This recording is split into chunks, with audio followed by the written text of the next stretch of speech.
Hi! Welcome to smart అమ్మ vlogs. Mutton curry different స్టైల్‌లో చేసి చూపిస్తాను.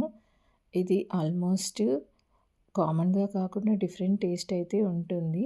ముందుగా ఒక చిన్న కడాయి పెట్టి అందులో 1 స్పూన్ ఆయిల్ వేసి 5 లవంగాలు, 3, 4 స్టిక్స్ వేశాను. దాల్చిన చెక్క, 2 ఇలాచీ కంప్లీట్ సిమ్‌లో పెట్టాలండి. ఇది వేగినప్పుడు ఒక స్పూన్ మిరియాలు, ఎక్కువ స్పైసీ వద్దంటే తక్కువగా కొంచెం తగ్గించుకోవచ్చు. మిరియాలు వేసుకోవాలి. ఇందులో మెయిన్ ఇంగ్రీడియంట్ వచ్చి సోంపు అండి. ఈ సోంపు వల్ల డిఫరెంట్ టేస్ట్ వస్తుంది.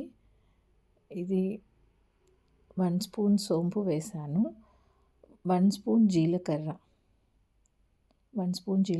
2 స్పూన్స్ ధనియాలు వేశాను. ఇది బాగా దూరగా వేయించుకోవాలి. మాడకుండా చాలా జాగ్రత్తగా దూరగా వేయించాలి. ఇలా వేగిన తర్వాత దీనిలోకి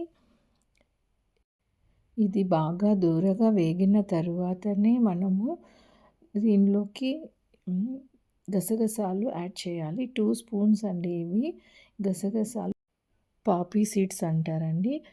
ఇది చిటపట అనంగానే ఆఫ్ చేసేసేయాలి.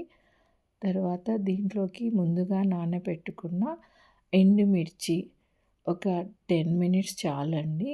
లేదు కొంచెం ఎక్కువ పెట్టినా పర్వాలేదు. నేను ఒక 8 తీసుకున్నాను. 8 ఎండుమిర్చి తీసుకొని ఇందులో వేగాల్సిన అవసరం లేదు. జస్ట్ వేసేయడమే. ఆనియన్ కొంచెం వేసాను. జస్ట్ ఒక పేస్ట్ బాగా రావడం కోసమని మొత్తం మిక్సీకి వేసి పేస్ట్ పట్టుకోవాలి. తర్వాత ఒక కుక్కర్ తీసుకొని కుక్కర్లో 2 స్పూన్స్ ఆయిల్ వేసాను.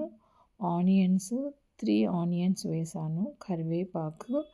మటన్ కుక్కర్లో చేసేదానివల్ల చాలా సాఫ్ట్‌గా మంచిగా వస్తుందండి. తొందరగా కూడా అయిపోతుంది. ఇలా బాగా వేగిన తర్వాత ఇది వేగిన తర్వాతనే మనము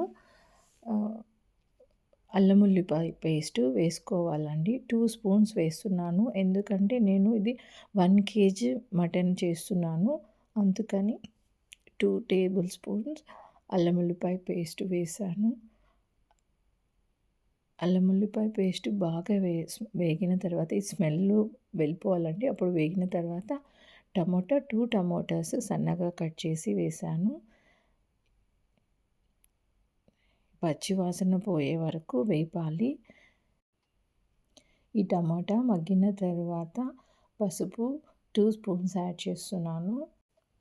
ఇది మొత్తం బాగా మగ్గాలి. కొంచెం మగ్గిందంటే ఆయిల్ పైకి వచ్చేస్తుంది. అప్పుడు మొత్తం మగ్గినట్టు చూడండి ఇలా. అప్పుడు తయారు చేసుకున్న పేస్ట్ని ఇందులో యాడ్ చేయాలి.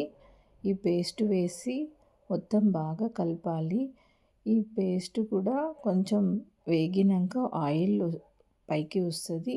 అప్పుడు మటన్ కడిగి మటన్ని యాడ్ చేయాలి. ఈ మటన్ను ఇప్పుడు మంట హై ఫ్లేమ్లో పెట్టి మొత్తం పచ్చి వాసన పోయే వరకు బాగా కలపాలి. వెంటనే కుక్కర్ కదా అని చెప్పి మూత పెట్టి చేసేస్తే అస్సలు అది టేస్ట్ బాగుండదండి. పచ్చి వాసన పోదు. ఎప్పుడు కానీ కుక్కర్లో చేసినా ఇట్లా మామూలుగా చేసినా కూడా సరే పచ్చివాసన పోయిన తర్వాతనే మూత పెట్టాలి. అప్పటి వరకు మూత అలా వెంటనే పెట్టకూడదు. చూడండి ఇలా వాటర్ వచ్చినా కూడా ఇంతసేపు వరకు మూత పెట్టకుండానే బాగా కలిపాను. ఇది మొత్తం వేసిన తర్వాత కొంచెం చూసుకోవాలి. దీనికి మనం ఫస్టే వేసిన కారం సరిపోతుందా లేదా. కంపల్సరీ కారం అయితే యాడ్ చేయాలండి. ఆ కారం సరిపోదు. ఒక హాఫ్ స్పూన్ కారం యాడ్ చేశాను.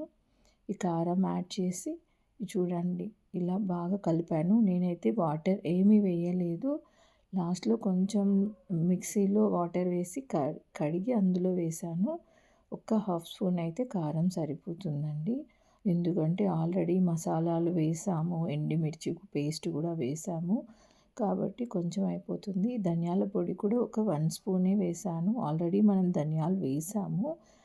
జస్ట్ కొంచెం తక్కువ ఉంటుంది కదా అని కొంచెం వేసాను. అంతే అండి. ఇప్పటి వరకు నేను ఇంతవరకు మూత పెట్టకుండానే వండానండి. ఇలా చూడండి బబుల్స్ వచ్చిన తర్వాత ఒకసారి మనం సాల్ట్ చూసుకోవాలి. సాల్ట్ ఏమన్నా తక్కువ ఉంటే ఫస్టే వేసేయాలండి.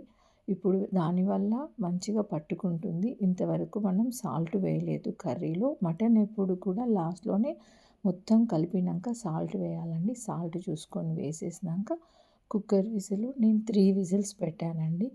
3 విజిల్స్ పెట్టిన తర్వాత అయిపోయిన తర్వాత తీసేసి ఒకసారి ఓపెన్ చేసుకొని మళ్ళొకసారి ఉప్పు, కారం అన్నీ కరెక్ట్ ఉన్నాయా లేవా చెక్ చేసుకోవాలండి. ఎందుకంటే ఉడికిన తర్వాత కొంచెం మారుతుంది. చూడండి ఇలా కరెక్ట్‌గా వచ్చింది. ఇప్పుడు దీంట్లో చూస్తే నాకు కొంచెం సాల్ట్ తక్కువ అనిపించింది. అందుకే కొంచెం సాల్ట్ యాడ్ చేశాను. ఇలా చూడండి అయినా కుక్కర్‌లో నుంచి తీసేసినా కూడా మళ్ళొకసారి మంట మీద పెట్టి చేయాలండి.